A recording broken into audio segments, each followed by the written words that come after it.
Saha study centre में आपका स्वागत है।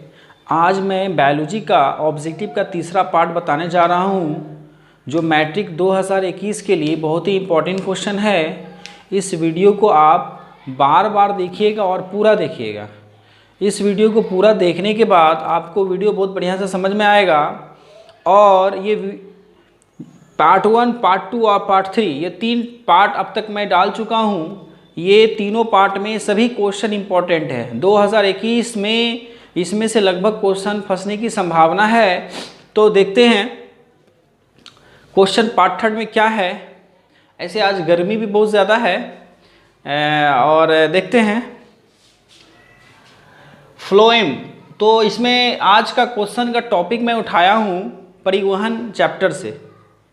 कुछ क्वेश्चन जो है इसमें कुछ क्वेश्चन शोषण से भी लिया हूँ, लेकिन ऊपर में जो 4 क्वेश्चन नज़र आ रहा है आपको, ये 4 क्वेश्चन मैं परिवहन चैप्टर से लिया हूँ।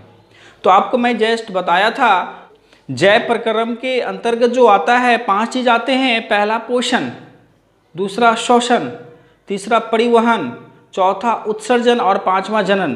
तो जिसमें कि मैंने पोषण के बारे में पहला वीडियो में बता चुका हूँ और कुछ क्वेश्चन जो है मैं पार्ट 2 में बताया हूँ, जिसमें पोषण और शोषण से रिलेटेड है। आज पार्ट 3 में मैं शोषण और परिवहन से कुछ क्वेश्चन ले आऊँ। ये सब क्वेश्चन सभी आपके 2021 मैट्रिक के लिए बहुत ही इम्पोर्टेंट है। तो इसमें मैं सबसे पहले लिया हूँ जाइलम और फ्लोएम, यानी जाइलम और फ्लोएम। जाइलम किसे कहते हैं और फ्लोएम किसे कहते हैं, आप विस्तार से पहले समझ लीजिए। जाइलम उसे कहते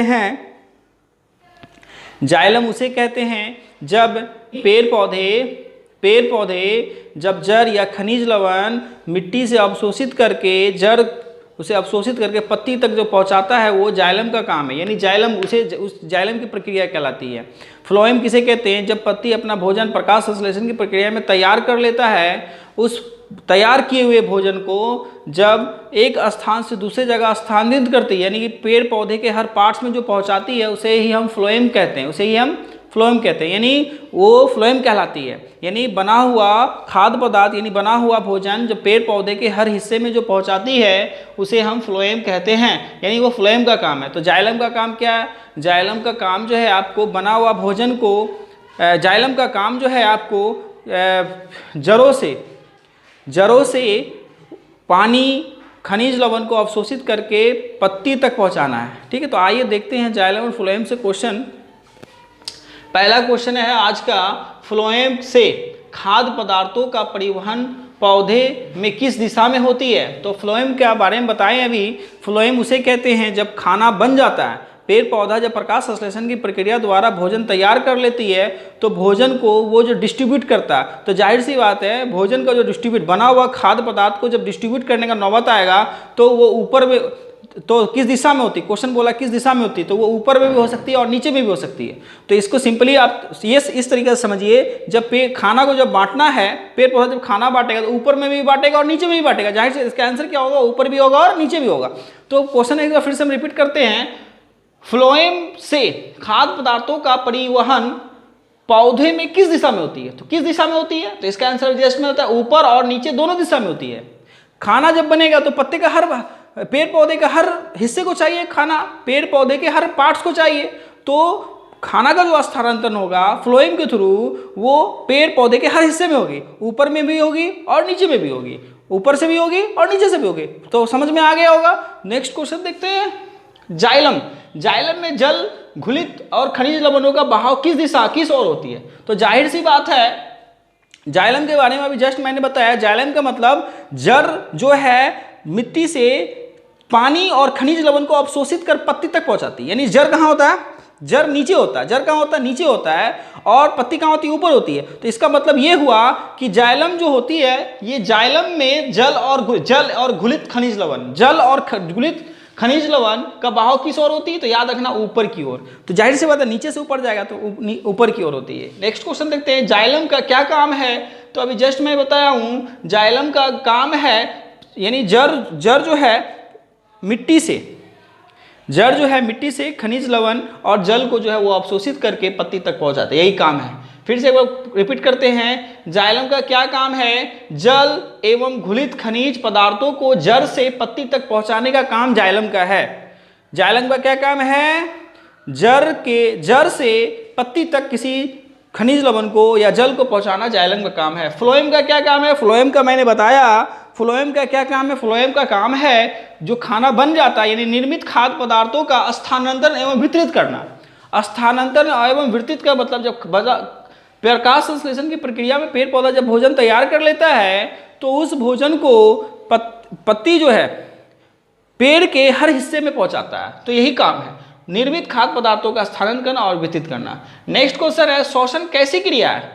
इंपॉर्टेंट क्वेश्चन है ये, जितना क्वेश्चन दिया है बोर्ड पे सभी क्वेश्चन इंपॉर्टेंट है। इस वीडियो को आप 4 से 5 बार देखिए तो 100% आपके दिमाग में सेट कर जाएगा और 2021 के एग्जाम में एकदम इसको आप सटीक मान के आइएगा।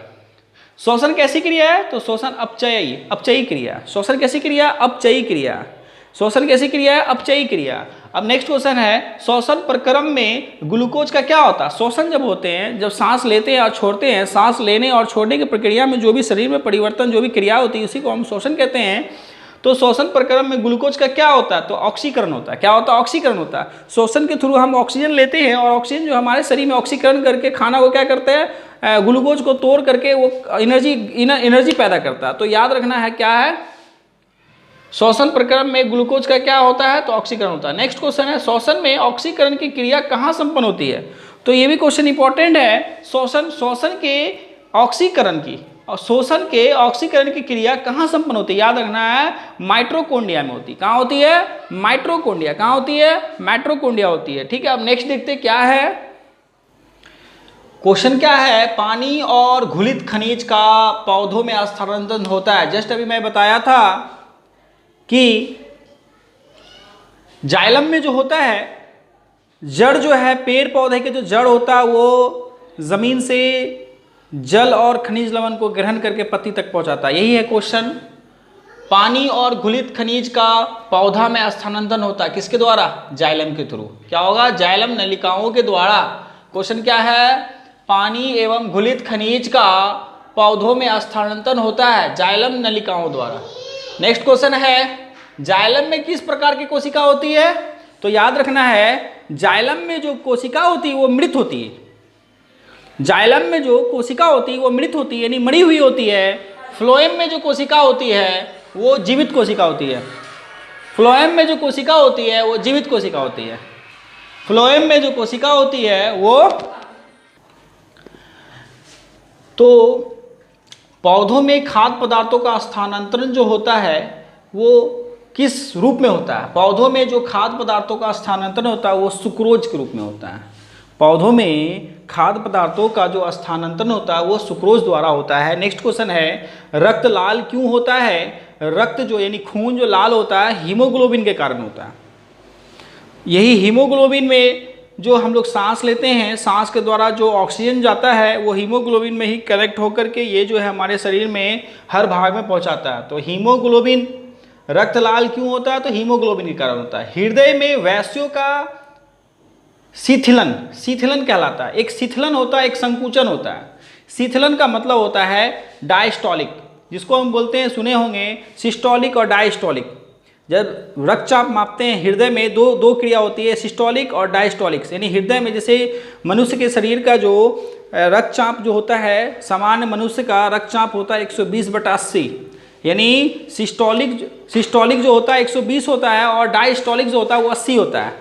मनुष्य के शरीर का, ये एग्जाम में पूछा था 2019 का मोस्ट इंपॉर्टेंट क्वेश्चन है कि क्वेश्चन है हृदय के वैस्यों का शिथिलन का मतलब होता है डायस्टोलिक और संकुचन का मतलब होता है सिस्टोलिक।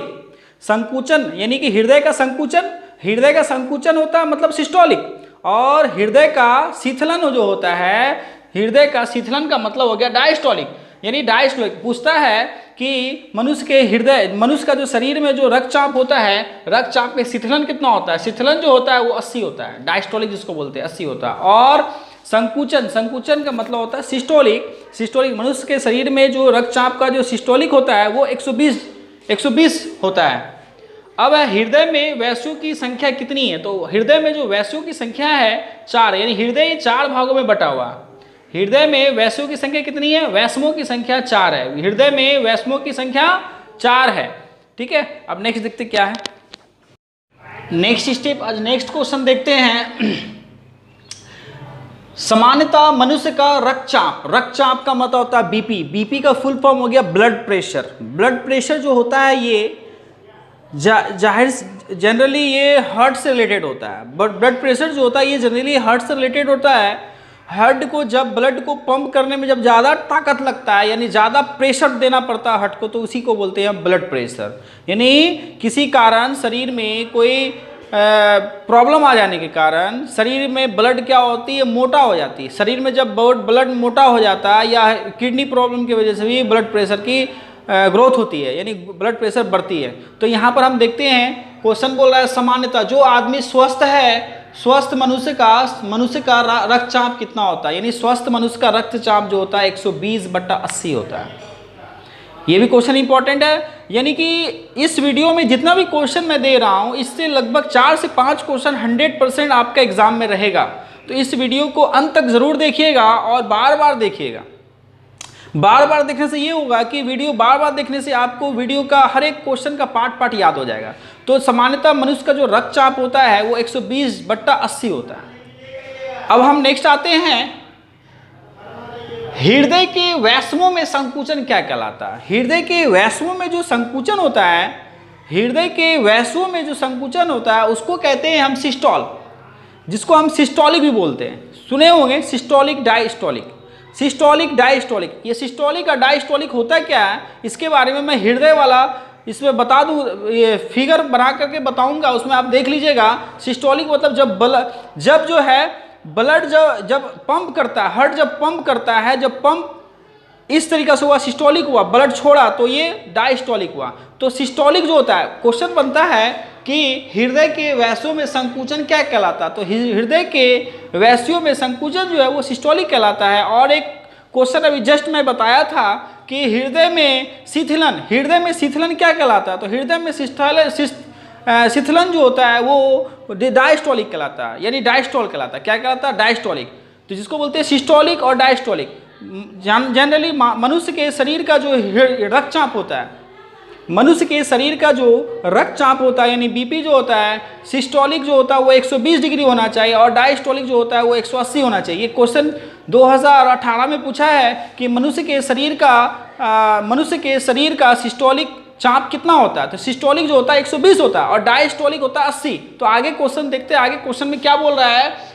एक स्वस्थ मनुष्य में परकुंचन या संकुचन, परकुंचन या संकुचन बोले या सिस्टोल बोले, सिस्टोल दाब कितना होता है। जस्ट अभी मैं बताया हूँ सिस्टोलिक 120 होता है। सिस्टोलिक को ही सिस्टोल बोलते हैं और सिस्टोलिक को ही संकुचन बोलते हैं, सिस्टोलिक को ही संकुचन बोलते हैं। तो मनुष्य के शरीर, एक अच्छा मनुष्य जो बीमार नहीं है, एक अच्छा मनुष्य का जो संकुचन दाब होता है वो 120 होता है। कितना होता है, सिस्टोलिक कितना होता है, संकुचन मतलब सिस्टोलिक 120 होता है। फिर आगे देखते हैं नेक्स्ट क्वेश्चन। एक स्वस्थ मनुष्य में शिथिलन का मतलब होता है अनुशीथलन, जिसको बोलते हैं डायस्टोल। मनुष्य के शरीर जो समान मनुष्य जो स्वस्थ मनुष्य है उसका डायस्टोल चाप कितना होता है, यानी डायस्टोल दाब कितना होता है। तो उसका डायस्टोल दाब जो होता है 80 होता है। तो ये रक्तचाप से रिलेटेड मैं क्वेश्चन बता रहा हूँ, इससे क्वेश्चन अक्सर पूछता है और ये जनरली समानता मनुष्य को जानकारी भी रखना चाहिए कि मनुष्य के शरीर का जो सामान्य रक्तचाप कितना होना चाहिए। तो अगेन मैं बता रहा हूँ, मनुष्य के शरीर का सामान्य रक्तचाप 120/80 होना चाहिए। 120 यानी वो हो गया सिस्टोलिक और 80 मतलब डायस्टोलिक। 80 जो होता है डायस्टोलिक यानी नीचे वाला जो उसको बोलते हैं डायस्टोलिक, वो 80 होना चाहिए और ऊपर वाला को बोलते हैं सिस्टोलिक जो कि होता है 120। तो सिस्टोलिक को दूसरा रूप है, सिस्टोलिक का दूसरा नाम है संकुचन, सिस्टोलिक का दूसरा नाम है संकुचन और डायस्टोलिक का दूसरा नाम है शिथिलन। फिर से हम बोल रहे हैं, डायस्टोलिक का दूसरा नाम है शिथिलन कितना होना चाहिए, तो 80 होना चाहिए। और संकुचन को बोलते हैं सिस्टोलिक कितना होना चाहिए, 120 होना चाहिए। तो मनुष्य के हृदय का रक्तचाप जो होना चाहिए वो 120/80 होना चाहिए, तभी वो मनुष्य स्वस्थ कहलाएगा।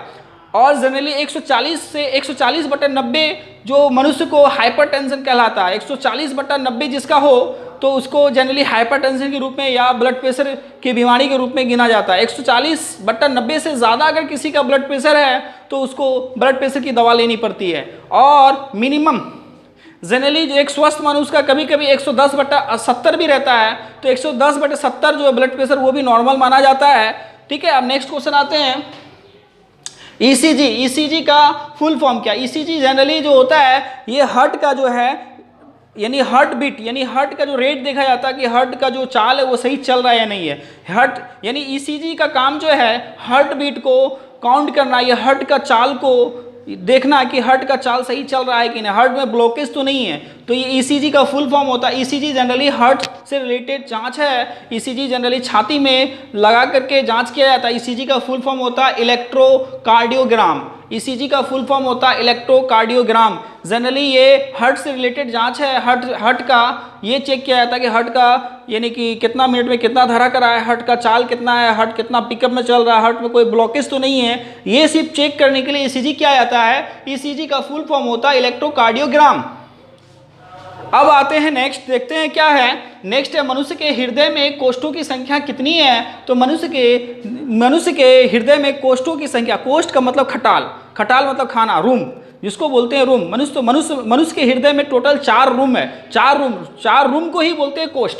तो 4 यानी कि 4 ये है यानी 4 कोष्ठ है। मनुष्य के हृदय में कोष्ठों की संख्या कितनी है? 4 है। अब धमनियां और सीरा और धमनी के बारे में बढ़िया से जान जाइए, इससे क्वेश्चन भी पूछता है, बहुत इंपॉर्टेंट क्वेश्चन है ये। जिस तरीके से पेड़ पौधे में जाइलम और फ्लोएम था, जिस तरीके से पेड़ पौधे में जाइलम और फ्लोएम था, उसी तरीके से मनुष्य में सीरा और धमनी होती हैं। तो हम चले आते हैं पिछले क्वेश्चन में। पिछले क्वेश्चन में मैंने बताया था जाइलम किसे कहते हैं। तो जाइलम उसे कहते हैं जब खनिज लवण, जब जड़ के द्वारा खनिज लवण और जल, जब यानी कि जड़ उसको अवशोषित कर पत्ती तक जब पहुंचाता तो वो जाइलम का काम है। और फ्लोएम का काम क्या है? जब पत्ती भोजन बना देता है प्रकाश संश्लेषण की प्रक्रिया द्वारा, उस बने हुए भोजन को हर पत्ती यानी कि हर पेड़ पौधे के हर हिस्से में पहुंचाना की क्रिया को ही हम फ्लोएम कहते हैं। तो उसी तरीके से हम आते हैं यहाँ पर सीरा और धमनी के बारे में जानते हैं। सीरा और धमनी जनरली हार्ट के नस होते हैं, हार्ट के आर्टरी होते हैं। ये 3 तरह के आर्टरी होते हैं जिसमें 2 आर्टरी यहाँ सीरा और धमनी है। सीरा और धमनी का क्या काम है ये देखते हैं। क्वेश्चन है धमनी का क्या काम है? तो धमनी का जनरली काम क्या है ये मैं बताना चाहता हूँ। धमनी का जनरली काम है, जैसे हम सांस के द्वारा ऑक्सीजन जो लिए वो ऑक्सीजन फेफड़े से कनेक्ट होकर हृदय में जाती है। तो वो जो है फेफड़े के थ्रू हृदय में जो गई, हृदय का काम है ब्लड को पंप करना। ब्लड को क्या करना? पंप करना। यानी पूरे शरीर में ब्लड को हर हिस्से में पहुंचाना और हर हिस्से से ब्लड को अपने ओर खींचना। तो ये हार्ट का काम है। हार्ट का काम क्या है? शरीर में ब्लड को हर हिस्से में पहुंचाना और हर हिस्से से ब्लड को अपनी ओर खींचना। ये हार्ट का काम है, पंप का काम। ये एक पंप का काम करता है हार्ट। तो यहाँ पर आ रहा है कि धमनियाँ का क्या काम है। तो धमनी का काम जनरली हम बता रहे हैं, जब हम सांस लेते हैं, सांस के द्वारा जब ऑक्सीजन हम लेते हैं, वो जो फेफड़ा हार्ट से कनेक्ट रहता है, तो वो हार्ट जो है ये फेफड़ा से ऑक्सीजन जो है वो हार्ट में जाके ब्लड में मिल जाता है और वो ब्लड में मिलकर ऑक्सीजन जो है ऑक्सीजन युक्त ब्लड हो जाता है। जब ऑक्सीजन युक्त ब्लड हो जाता है तो ये जो है धमनी का काम क्या है? तो ऑक्सीजन युक्त ब्लड को शरीर के हर हिस्से में पहुंचाना। ऑक्सीजन युक्त ब्लड को शरीर के हर हिस्से में पहुंचाना धमनी का काम है। बहुत इंपॉर्टेंट क्वेश्चन है। एक क्वेश्चन पूछ सकता है कि ऑक्सीजन युक्त ब्लड यानी ऑक्सीजन युक्त रक्त को शरीर के हर हिस्से में कौन पहुंचाता है? तो उसका आंसर होगा धमनी। उसका आंसर क्या होगा? धमनी। फिर से अगेन एंड अगेन, धमनी का क्या काम है? तो ऑक्सीजन युक्त ब्लड को शरीर के हर हिस्से में पहुंचाना। ऑक्सीजन, ताकि ऑक्सीजन युक्त ब्लड जब शरीर के हर हिस्से में पहुंचेगा तो आदमी आराम महसूस करता और कोई भी कोशिका का एनर्जी होता है। ये अब आते हैं सीरा का क्या काम है। धमनी के बारे में बता दिया, अब सीरा का क्या काम है। अब जो ऑक्सीजन जो पहुंचाया शरीर के हर हिस्से में, ऑक्सीजन जब पहुंचाया तो वो ऑक्सीजन जो है शरीर का कोशिका ग्रहण कर लिया। अब वो ऑक्सीजन मुक्त हो गया। अब जो ब्लड क्या हो गया? ऑक्सीजन मुक्त हो गया। यानी ऑक्सीजन मुक्त का मतलब उसको कहेंगे अशुद्ध रक्त। जब वो अशुद्ध रक्त हो गया, उस अशुद्ध रक्त फिर जो है हार्ट में आता है। वो फिर हार्ट में आता है, फिर हार्ट से फिर फेफड़े से कनेक्ट होकर फिर ऑक्सीजन लेके फिर शरीर में फैलता है। तो वो काम है सीरा का कि अशुद्ध ब्लड को यानी बिना ऑक्सीजन वाले ब्लड को हृदय तक लाना। बिना ऑक्सीजन वाले खून को, बिना ऑक्सीजन वाले रक्त को हृदय यानी पूरे शरीर से खींच के हृदय तक लाना काम है शिरा का। किसका काम है? शिराएं का। अगेन एंड अगेन शिरा और धमनी बहुत ही इंपॉर्टेंट आर्टरी है हमारे हार्ट के लिए, जो हमें जीने के लिए बहुत ही अच्छा ऑक्सीजन देता है। यानी ऑक्सीजन को पूरे शरीर में पहुंचाने का काम धमनी का है, और बिना ऑक्सीजन वाले ब्लड को हृदय में खींच के लाने का काम आपको शिरा का है। ठीक है, अब नेक्स्ट देखते हैं, तो इसको देख लेते हैं नीचे। तो यहां पर बोल रहा है कि धमनी का क्या काम है? ऑक्सीजन युक्त रक्त को हृदय से शरीर के विभिन्न भागों में ले जाना। फिर से अगेन एंड अगेन, धमनी का क्या काम है? तो ऑक्सीजन यानी ऑक्सीजन वाले जो ब्लड है हृदय के शरीर से विभिन्न भागों में ले जाना। ठीक है, अब शिरा का क्या काम है? यहां देखते हैं शिरा का क्या काम है। तो शिरा के बारे में पढ़ लेते हैं। शिरा का क्या काम है? अशुद्ध रक्त को विभिन्न अंगों से हृदय की ओर ले आना। यानी जो ब्लड में ऑक्सीजन नहीं रहता है उस खून को हृदय की ओर खींचना काम किसका? शिरा का। ठीक है, नेक्स्ट क्वेश्चन देखते क्या है।